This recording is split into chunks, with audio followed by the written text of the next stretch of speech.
Halo pendengar kisah, selamat datang kembali di channel kami yang membahas kisah kriminal yang benar-benar terjadi di seluruh dunia. Kami berharap semoga kalian semua dalam keadaan sehat walafiat dan dijauhkan dari mara bahaya.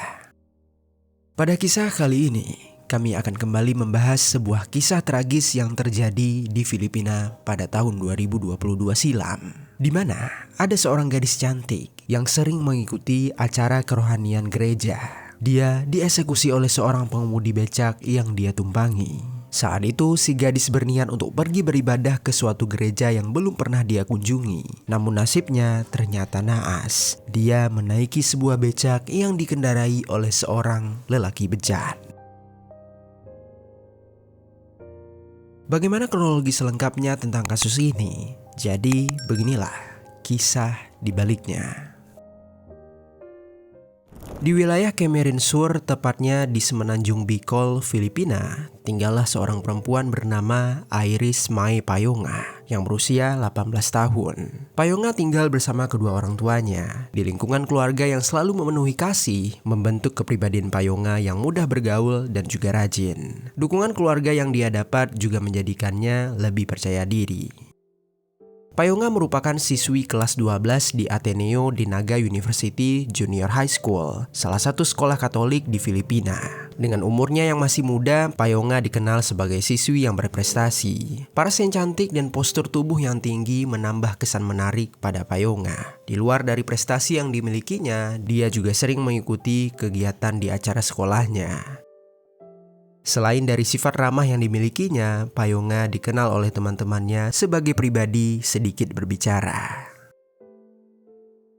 Kedua orang tua Payonga dikenal aktif dalam kegiatan gereja, yang mana hal tersebut membentuk Payonga dengan pribadi yang serupa. Dia tak hanya mengikuti komunitas di sekolahnya saja, tetapi juga turut aktif dengan komunitas kerohanian di luar sekolah.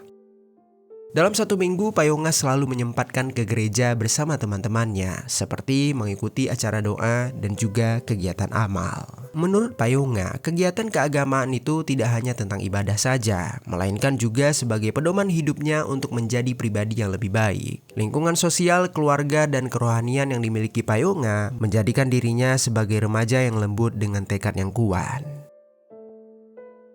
Singkat cerita, pada suatu malam, tepatnya pada tanggal 28 Oktober tahun 2022, Payonga berniat mengikuti acara yang diselenggarakan oleh kelompok agama di dalam gedung DPR Provinsi Camarines Sur. Daerah tempat kegiatan tersebut diselenggarakan bukan tempat yang biasa Payonga kunjungi. Saat itu Payonga akan diarahkan oleh seorang temannya yang juga mengikuti acara tersebut.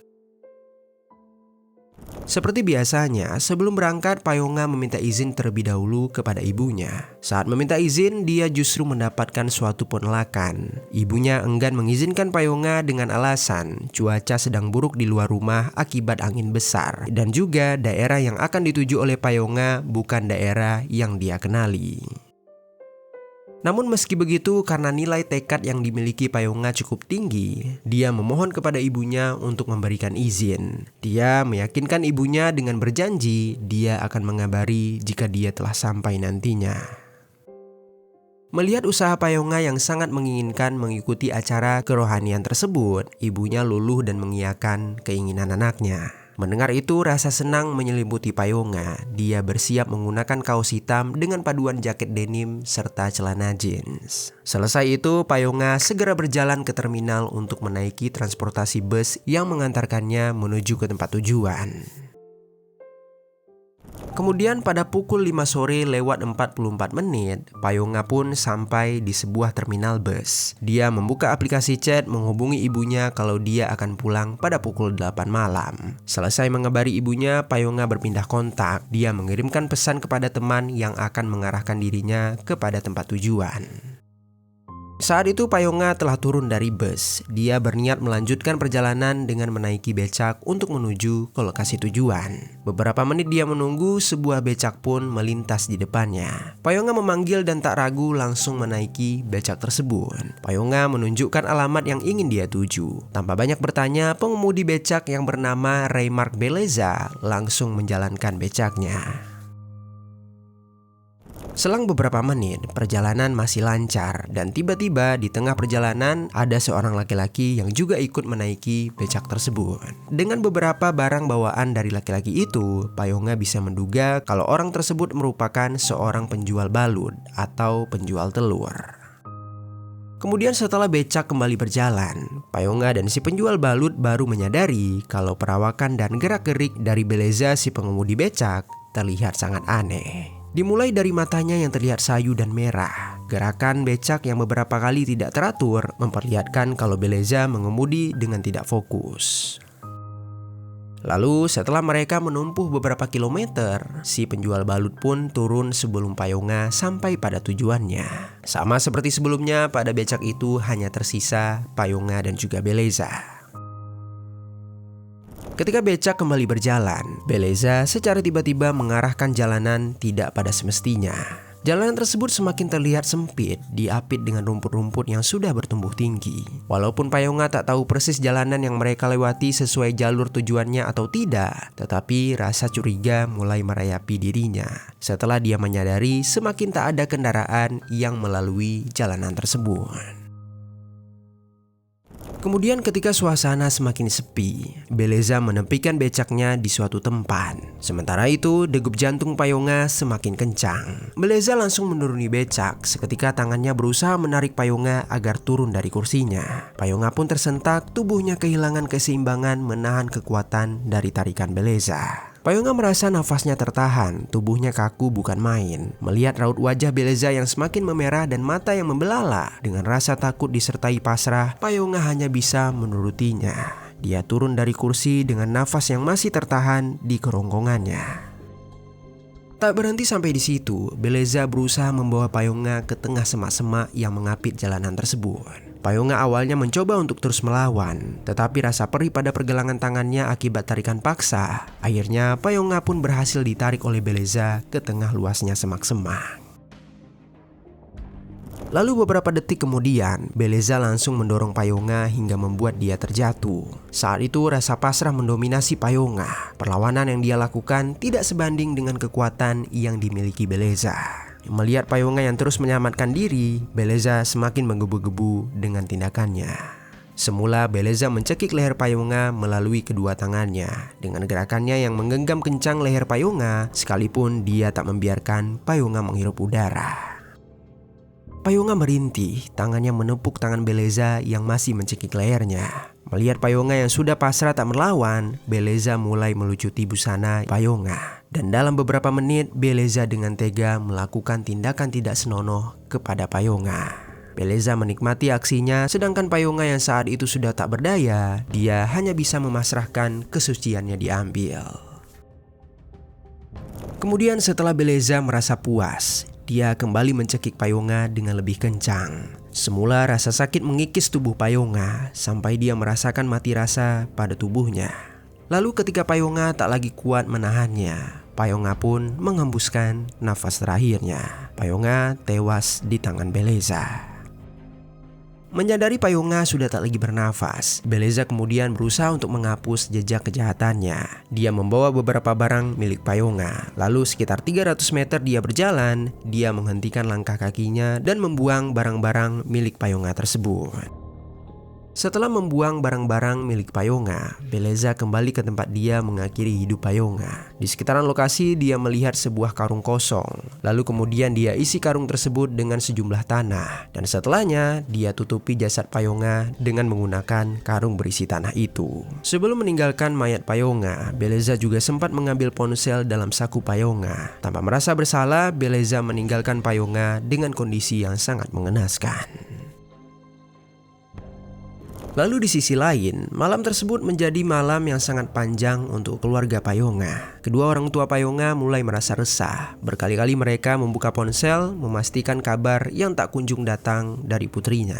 Berkali-kali mereka menghubungi Payonga. Bukan menerima jawaban, justru ditemukan hanya ponsel Payonga yang tak lagi aktif. Di negara Filipina, warga tidak harus menunggu 24 jam untuk melapor jika ada dugaan kuat bahwa seseorang tidak dapat dihubungi. Pada saat itu, kedua orang tua Payonga membuat sebuah laporan orang hilang ke Kepolisian Nasional Kamaligan. Setelah mendapatkan laporan, polisi pun langsung segera melakukan penyelidikan.